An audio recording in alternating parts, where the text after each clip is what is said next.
Hello students, आज हम पढ़ने वाले हैं साइंस का चैप्टर 3 जिसका नाम है फाइबर टू फैब्रिक। यानी कि इस चैप्टर को हम पहले पढ़ चुके हैं। इसके 2 पार्ट्स हम देख चुके हैं, यानी कि 2 वीडियो हम इसके पहले देख चुके हैं। ये हमारा पार्ट 3 है। तो चलिए स्टार्ट करते हैं हमारा आज का ये वीडियो। तो बच्चों, इसके पहले के वीडियो में हम देख चुके हैं कि फाइबर्स क्या होते हैं। फाइबर्स के टाइप्स हमने देखे थे, natural fibres and man made fibres. Fibres की अगर हम बात करें तो उसमें हमने प्लांट्स से प्राप्त होने वाले फाइबर्स हम देख रहे थे। उसके बाद हमने उसमें एनिमल्स से प्राप्त फाइबर्स की हम बात कर रहे थे। तो हमने उसमें ऊन को देख लिया था, ऊन के सोर्सेज देखे थे, यानी कि हमें ऊन कहाँ कहाँ से प्राप्त होता है। तो जैसे हमारी भेड़ है, ऊँट है, या अंगोरा है, रैबिट है, याक है, इनसे हमें ऊन प्राप्त होता है, हमने देख लिया था। लेकिन अब उस ऊन को ऊन बनाने के लिए किस तरह की वो प्रोसेस से गुजरता है, तो उसकी प्रोसेसिंग को हम यहाँ पर देखेंगे। तो चलिए स्टार्ट करते हैं हम हमारा आज का वीडियो। पहला हम देखते हैं यहाँ पर शेयरिंग का मीन्स होता है बाल काटना। तो यहाँ पर दिया है कि in the shearing process fleece coat of wool of sheep along with a thin layer of skin are peeled from the body of sheep. यानी कि जो शेयरिंग की प्रक्रिया होती है, एक ऐसी प्रक्रिया है जिसमें जो भेड़ होता है उसकी बॉडी के ऊपर एक जो बाल होते हैं उसकी एक लेयर होती है, एक परत होती है, मोटी परत होती है, उसको हटा दिया जाता है। स्किन के ऊपर से उस बाल की परत को हटा दिया जाता है और यह प्रोसेस जो होती है इसको शेयरिंग कहा जाता है। It is done manually with a large razor और with a electrically driving shearing machine. The process of removing hair from the body of a sheep is called sharing.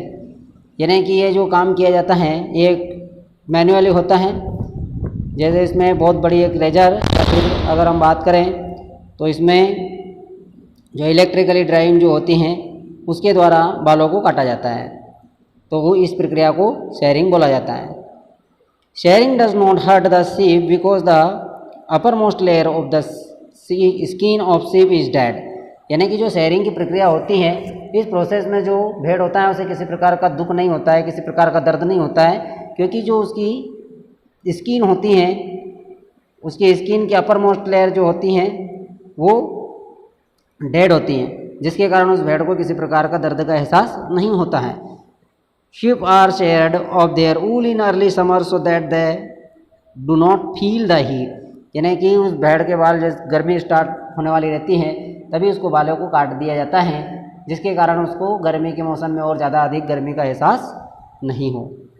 The hair of sheep grow again before the onset of winter and protect them in cold winter weather. यानी कि वापस से जो sheep होता है उसके बाल grow हो जाते हैं, उसके वापस से बाल उगाते हैं जैसे ही ठंड का सीजन स्टार्ट होने वाला होता है तब। तो जो बाल ग्रो हो जाते हैं वो उसको ठंड के मौसम से यानी कि ठंडी से बचाते हैं। अगला जो हम देखेंगे वो है हमारा ग्रेडिंग। यानी कि जो ऊन हमने प्राप्त किया है उसकी ग्रेडिंग की जाती है, उसको श्रेणी में बांटा जाता है, अलग अलग श्रेणियों में विभाजित किया जाता है। The fibres forming the fleece from the same sheep may be different from different parts of the body. यानी कि हम देखते हैं कि जो हमें फाइबर जो प्राप्त हुआ है, जो रेसे हमें प्राप्त हुए हैं वो हमने सेम शीप यानी कि जो शीप भेड़ होते हैं उनसे प्राप्त किया है, लेकिन उनके बॉडी के पार्ट्स डिफरेंट होने के कारण वो जो ऊन हमें प्राप्त हुआ है या जो रेसे हमें प्राप्त हुए वो डिफरेंट है। The fleece is picked by hand to sort it out into separate piles of similar nature. और यहाँ पर जो बाल जो काटे हुए हैं, ये जो हेयर कट की हैं, उनको हाथों की सहायता से अलग कर लिया जाता है, यानी कि उनकी ग्रेडिंग की जाती है, उनकी श्रेणी को विभाजित कर लिया जाता है और समान नेचर के होते हैं उनको एक तरफ कर दिया जाता है। अगला जो हम देखेंगे वो है हमारा वॉशिंग और क्लीनिंग। यानी कि जो ऊन हमें प्राप्त होता है उस ऊन को वॉशिंग यानी कि उसको धोया जाता है और क्लीनिंग यानी कि उसकी साफ सफाई की जाती है। The shared skin with here is thoroughly washed in tanks which are filled with soapy water at 60 degrees Celsius and then rinsed off in cold water. This process is known as scoring. Nowadays machines are used for the scoring. यानी कि अब जो washing की प्रक्रिया होती है उसमें हम देखते हैं कि जो शेड स्किन हेयर हमें प्राप्त हुए हैं, उनको एक बहुत बड़े टैंक में जिसमें साबुन का पानी रहता है, उसमें 60 डिग्री सेल्सियस टेम्परेचर रहता है उसका, उसमें उनको डाल दिया जाता है और उसके बाद उनको जो ठंडा पानी रहता है उसमें उसको डाल दिया जाता है। इस प्रकार की जो प्रोसेस होती हैं, इस प्रोसेस को स्कोरिंग यानी कि रगड़ के साफ़ सफाई करना कहा जाता है। और आजकल जो रगड़ के साफ़ सफाई जो की जाती है वो मशीनों के द्वारा की जाती है। अगला जो हम देखेंगे वो है सॉर्टिंग एंड ब्लेंडिंग, यानी कि सॉर्टिंग और ब्लेंडिंग का मतलब होता है सम्मिश्रण करना। सम्मिश्रण की हम बात करें तो wool from different batches is then mixed together mechanically, the hairy skin is send to a factory where hair of different texture and separated और sorted, the small fluffy fibres are picked out from the hair. यानी कि जो ऊन प्राप्त हुआ है वो अलग अलग उसके जो बंच होते हैं उनको सबको मिक्सअप किया जाता है, एक साथ मिलाया जाता है और हेयरी स्किन वाला जो फाइबर होता है उसको फैक्ट्री में भेज दिया जाता है। वहाँ से अलग अलग प्रकार के जो हेयर होते हैं उनके कलर, उनका आकार, उनके रूप रंग के आधार पर उनको अलग अलग कर लिया जाता है और उसके बाद में जो छोटे फाइबर जो स्मॉल फ्लफी फूले हुए रेसे जो रहते हैं उनको उन बालों से अलग कर लिया जाता है। तो इस तरीके से ये सॉर्टिंग एंड ब्लेंडिंग की प्रक्रिया होती है। अगली जो प्रक्रिया है हमारी वो है कार्डिंग। कार्डिंग की प्रक्रिया की अगर हम बात करें तो इसमें दिया है, कार्डिंग में हम देखें तो यहाँ है the clean wool is then passed through rollers, the rollers are covered with fine sheet of cloth having thin wire teeth. यानी कि हम यहाँ पर बात करें तो जो क्लीन साफ सुथरा जो ऊन हो गया उसको रोलर से पास करवाया जाता है। रोलर की अगर हम बात करें तो उसको रोलर में पास करवाया जाता है। रोलर में पास करवाने, रोलर जो रहता है वो कपड़ा की जो सीट होती है उससे कवर्ड रहता है और इसमें कपड़े की तरह पतली एक सीट होती है जिसमें दांते लगे हुए होते हैं, यानी कि एक सीट होती है जिसमें टीथ यानी कि इसमें दांत लगे हुए होते हैं, दांते होते हैं। जैसे इस तरीके से ये एक सीट नज़र आ रही है यहाँ पर, इस सीट में छोटे छोटे इस तरीके से दांते लगे हुए हैं, ये दांते इनको टीथ बोला जाता है। The teeth untangle the fibers and arrange them into a flat sheet called a web. The web is then drawn into narrow ropes and further into narrower fleece strand. यानी कि ये दांते, ये जो ऊन होता है उसको और अलग अलग करके पूरी की तरीके से उसको उन रेसों को अलग अलग कर देते हैं और उसके बाद उनको इस तरीके से अरेंज कर देते हैं कि उनकी एक फ्लैट शीट बन जाती है जिसको वेब कहा जाता है। और इस वेब से बाद में रोप्स बनाई जाती हैं या फिर पतली फ्लीस स्ट्रैंड तैयार की जाती है। अगला जो हम देखें वो है हमारा स्पिनिंग। स्पिनिंग की अगर हम बात करें तो इसको बोलते हैं कताई। तो कताई की अगर हम प्रोसेस देखें तो the continuous ropes are then formed by the use of steel fingers which divide the wool and roll the strands of on top of one another। यानी कि यहाँ पर जो स्पिनिंग जो होती है, कताई जो होती है, इसमें एक लगातार रस्सियों का निर्माण होता है इसमें और फिंगर, स्टील फिंगर की सहायता से इनको अलग अलग कर दिया जाता है जिसमें ऊल और जो रोल रहते हैं वो एक दूसरे के ऊपर ना चढ़े। उसके बाद यहाँ पर जो coarser fibres are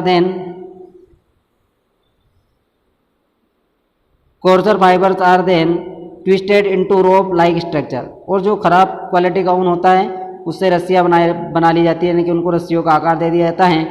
process called roving, और इस तरह की जो प्रोसेस होती है उसको रोविंग बोला जाता है। Finer fibres are then combed and prepared for spinning into yarn. After spinning, the wool is either woven or knitted. यानी कि इसके बाद जो प्रक्रिया होती है, अच्छे क्वालिटी का जो ऊन होता है उससे बुनने वाला रेशा तैयार किया जाता है, यानी कि उससे उसकी कताई करके उसको धागे में कन्वर्ट कर दिया जाता है और बाद में जो स्पिनिंग होने के बाद में यानी कि उसकी कताई होने के बाद में या तो उसको ऊल की फॉर्म में रखा जाता है या फिर उसको बुनने के लिए, उससे क्लॉथ बनाने के लिए उसको उपयोग में लिया जा सकता है। तो इस तरीके से हम आगे देखते हैं बच्चों और प्रक्रिया कौन कौन सी होती हैं। अगली जो हमारी प्रक्रिया है वो है डाइंग की। डाइंग यानी कि डाई करना यानी कलरिंग करना, the natural fleece of sheep and goat is black, यानी कि जो प्राकृतिक तरीके से जो शीप होते हैं या भेड़ होते हैं, बकरी होती हैं, उनके बाल प्राकृतिक तरीके से काले होते हैं, ब्राउन होते हैं और वाइट होते हैं। Fibres are dye with different colours for commercial use, लेकिन उनको हम व्यापारिक उपयोग के लिए अलग अलग कलर में डाई कर देते हैं, जिसके कारण हमें विभिन्न प्रकार के कलर मार्केट में मिल जाते हैं।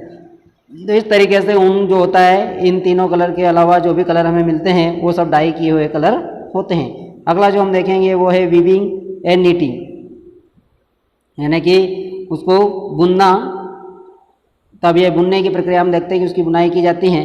तो यहाँ बुनाई इस पिक्चर में दिख रहा है, दो तरीके से हो रही है। ये जो पहले पिक्चर में महिला जो कर रही है, इसको वीविंग बोला जाता है, यानी कि इसमें हथकरघे की सहायता से या मशीन की सहायता से इसको बुना जाता है। जबकि इसको नीटिंग, दूसरा जो पिक्चर दिख रहा है, इसको बोला जाता है नीटिंग, यानी कि इस तरीके की प्रक्रिया में इसमें एक ही धागा होता है और नीडल की सहायता से इसको बुना जाता है। और इसमें वीविंग की जो प्रोसेस होती है ये मशीन से होती है और इसमें बहुत सारे धागे होते हैं जिनको आपस में बुना जाता है या गूंथा जाता है और इनसे कपड़े बनाए जाते हैं।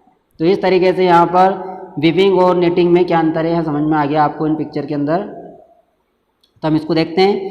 Weaving interlock pieces of yarn at right angles to one another, यानी कि जो वीविंग की जो प्रक्रिया होती है उसमें जो यार्न जो धागे होते हैं उनके जो धागा होता है वो इंटरलॉक होता है एक दूसरे में, एक दूसरे से मिलकर उसको बुना जाता है।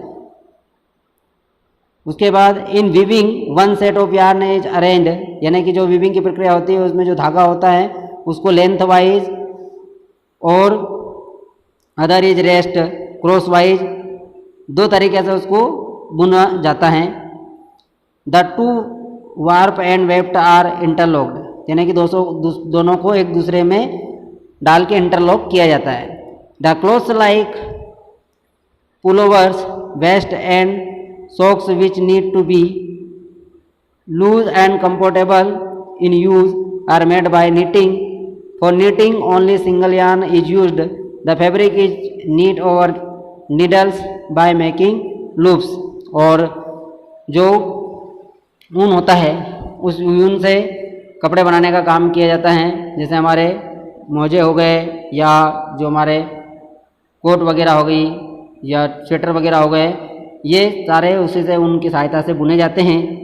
अब और काफ़ी और आरामदायक होते हैं और लूज़ भी होते हैं। जो निटिंग की प्रक्रिया होती है उसमें सिंगल यार्न होता है, यानी कि सिंगल धागा होता है, और जो फैब्रिक नीट किया जाता है, बुना जाता है, उसको नीडल की सहायता से बुना जाता है और उसमें नीडल की सहायता से उसमें लूप्स बनाए जाते हैं।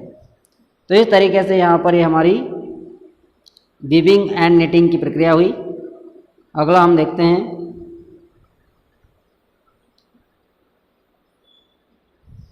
Fulling and finishing.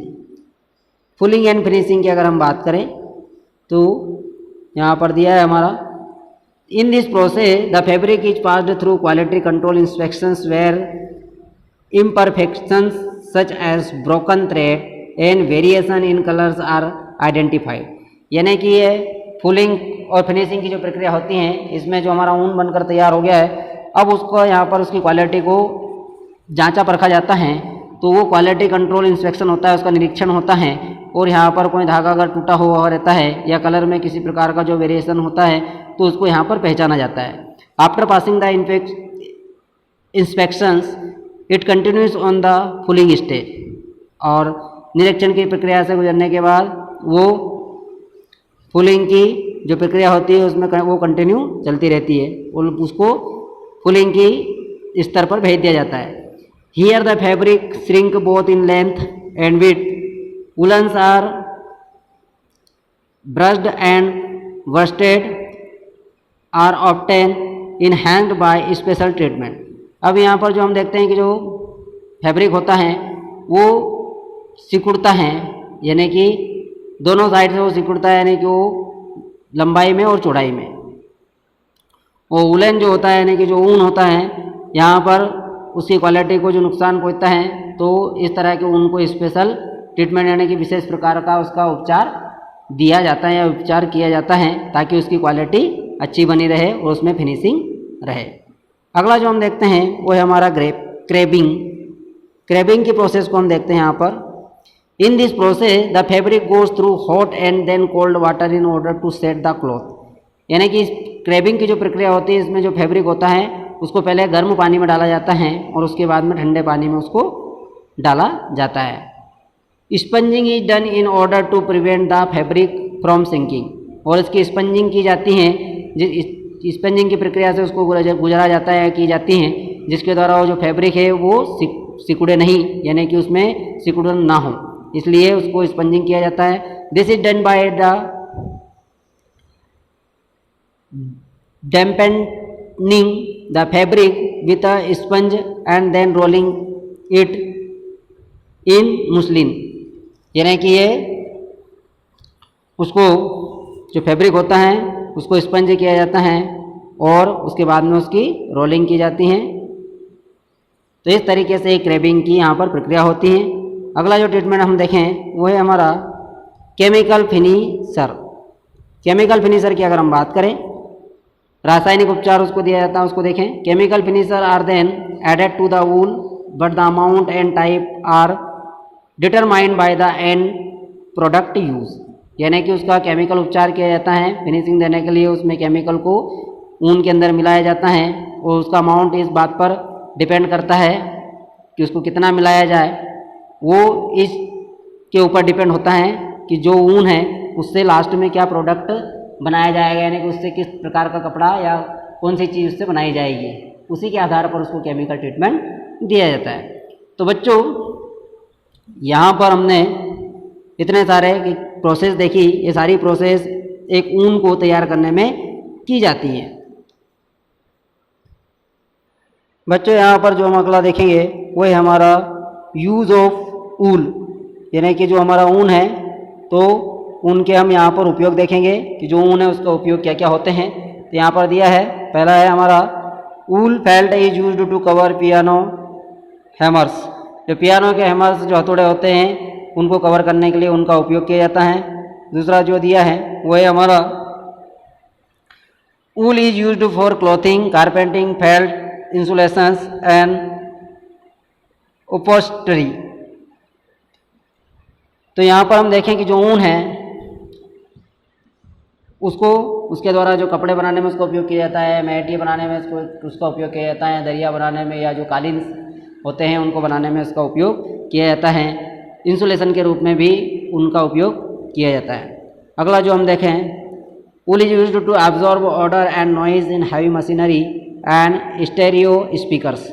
जो ऊन होता है उसको गंध को अवशोषण करने के लिए और वॉइस को कम करने के लिए, यानी कि जो आवाज़ें होती है, ध्वनि होती है, ज़्यादा होती है ध्वनि, जो फैक्ट्रियों से निकलने वाली ध्वनि रहती है उनको कम करने के लिए भी इसका उपयोग किया जाता है। अगला जो उनका उपयोग है, wool felted and treated with lanolin is water resistance the permeable and slightly antibacterial sweat resist. यानी कि जो ऊन होता है उसमें लैनोलिन मिला दिया जाता है जिसके कारण वो पानी का प्रतिरोधी हो जाता है और उसके बाद में पारगम्य हो जाता है और एंटीबैक्टीरियल हो जाता है, यानी कि उसमें एंटीबैक्टीरियल बैक्टीरिया का प्रभाव ना पड़े, इस तरह का गुण आ जाता है लैनोलिन मिलने के कारण। तो वो एक रेसिस्टेंट का काम करता है, यानी कि एक प्रतिरोधी का काम करता है। तो इस तरीके से यहाँ पर हमने ऊन के उपयोग देखे। अब यहाँ पर हम देखते हैं कि जो हमें बॉक्स में दिया है, woollen textile is mark with a wool mark that confirm a quality of new and pure wool being used it's making. यानी कि जो ऊन के कपड़े होते हैं, ऊनी कपड़े होते हैं, उन पर टेक्सटाइल यानी कि जो हम देखते हैं उनके द्वारा जो टेक्सटाइल इंडस्ट्रीज होती हैं वो वूलन मार्क उसके ऊपर लगाती हैं, यानी कि एक साइन होता है जो उसकी क्वालिटी को बताता है और ऊन नया है या प्योर है, किस तरह का है, उसके बारे में जानकारी देता है। तो उसके लिए जो ऊनी कपड़े होते हैं उनके ऊपर उसकी क्वालिटी को लेकर वूल मार्क का निशान लगाया जाता है ये लोगों। तो इस तरीके से ये क्वालिटी दिखाने वाला साइन होता है। तो बच्चों यहाँ पर हमने उनके बारे में पढ़ा, उसके उपयोग के बारे में पढ़ा। तो ये हमारा आज का वीडियो यहीं पर समाप्त होता है। Thank you.